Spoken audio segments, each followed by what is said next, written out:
guys do deserve better than this.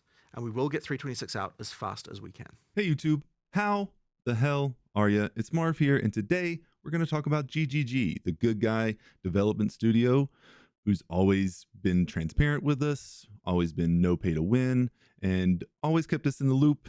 It's finally been caught being shady, and I want to talk about it a little bit. Do the YouTube things, you know what to do, and let's get into it.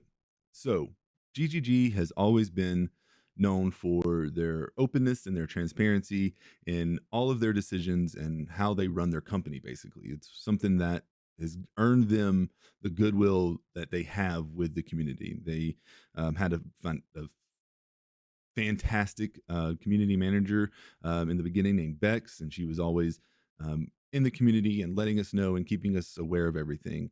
And this is the first time I feel like GGG has been shady, and it's made me a little uneasy. So since the beginning of PoE 2, we've always kind of been under the impression, and that's the problem here, is it's never been officially announced, but we've been under the impression that we would be getting a PoE 1 league around this time, 3.26. And until just the other day when Jonathan made his post, we were still under that assumption.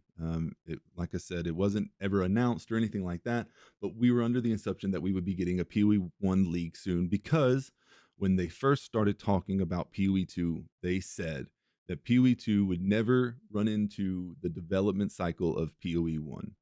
So our intention with Path of Exile 1 is to carry on basically what we've been doing so far, which is quarterly expansions that introduce new challenge leagues, endgame changes, metagame changes, and we're very cognizant of the fact that because Path of Exile 1 is a separate product from Path of Exile 2, we don't need to allow Path of Exile 2's ongoing development to affect Path of Exile 1 necessarily. We can make sure that Path of Exile 1 keeps evolving in its own direction.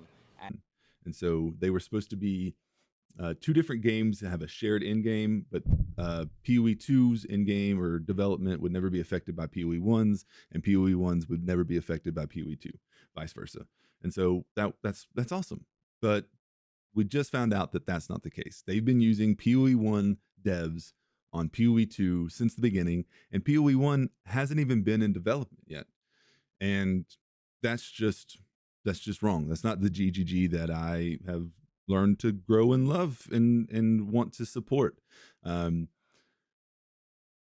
should have told us the moment they knew, and the moment they were using PoE 1 devs for PoE 2, they should have told us. They should have been upfront with us from the beginning, saying, hey, this is going to be delayed. We're going to be a year before you get a PoE 1 league. Enjoy PoE 2 as much as you can. Sorry.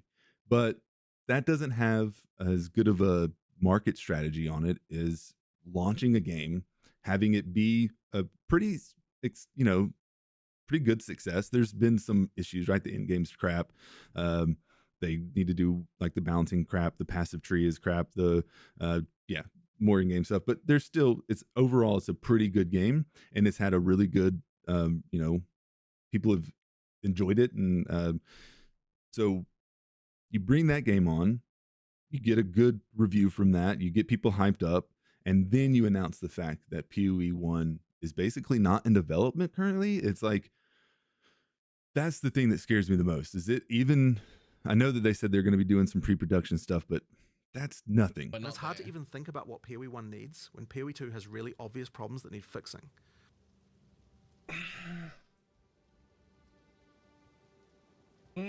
I know, I get it, but like, you're also not fixing PoE 2. You're like intentionally not making changes until the reset. So it feels from our side like nothing happens at all. I'm nervous. PoE 2 was such a success. There, you can kind of look at the Steam charts and see that the 24-hour peak for PoE 2 is on Steam charts. Even now, like Path of Exile in the last 24 hours doesn't have that much less than the all-time peak of PoE 1. Is, just a little bit less than the all-time peak for PoE 1. And, there's a couple different things that can go into that. But still, the game has been a much bigger success than I think they anticipated. And their mismanagement and their inabilities to properly prepare, because they're looking through rose-tinted glasses, has put us in a position to where now PoE 1 players who want a league and want to continue playing their game cannot, because there's no game to play currently.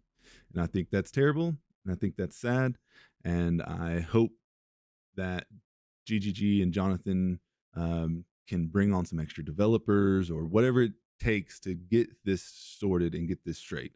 But I do think we have a long road ahead of us. I'm not talking weeks, I'm thinking months before we get really any idea of where we're going to be on PoE 1 and really how PoE 2 is truly going to affect the game. Let me know what you guys think in the comments. Do the YouTube things. I hope you guys enjoyed this video. Have a good one.